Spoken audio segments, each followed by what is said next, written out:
Percy was working in the coal mines. He was feeling bored and lonely, with only the silly freight cars for company. "Cheer up, Percy," said his driver. "Sir Topham Hatt has told me that we must be here again tomorrow. We've just got to make the best of a bad situation." "I'll try, sir," sighed Percy. Next morning, the freight car started teasing Percy. "Percy, Percy, green and small, he's no use to us at all. Around the yards he'll puff and blow, but on the hills he's oh so slow. Be quiet." Then he took the freight cars to the coal hopper to be loaded up. Percy still felt glum as he puffed up to the top of the hill. He parked his freight cars and then set off back down to the mines. Not even the cheerful sight of Bertie the bus could bring a smile to Percy's face. "What's the matter, Percy?" asked Bertie. "Nothing exciting ever happens. That's the matter," sighed Percy.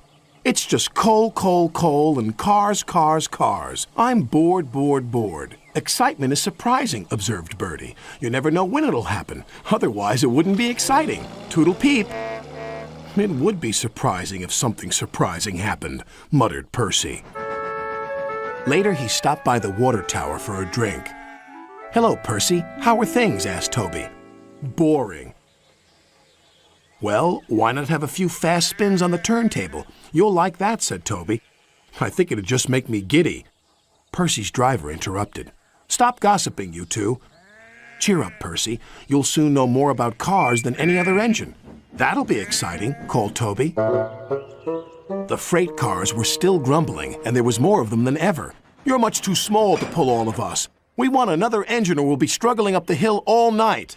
"All night, all right. You can puff and blow, but on that hill you're still too slow." "Slow yourself," stuttered Percy.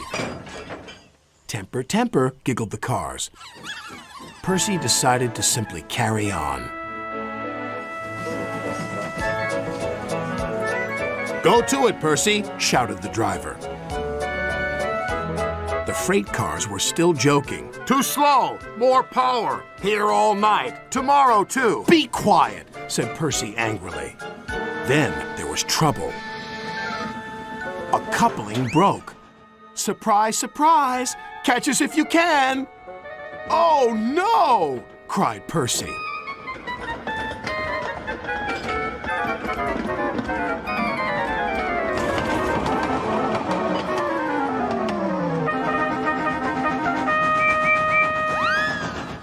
Percy's driver told the signalman, and the yard foreman told Sir Topham Hatt what was happening. "They're heading for the big hill. It'll slow them down, but they may roll back again, right into the village." "Then we'll just have to stop them, won't we?" The chase was on.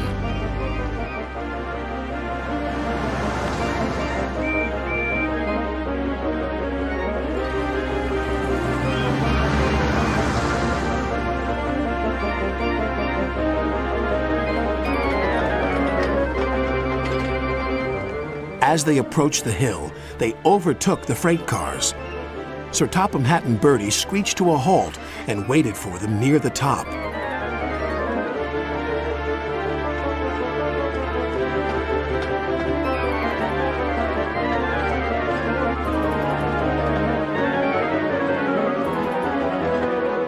The hill slowed the freight cars right down to a standstill.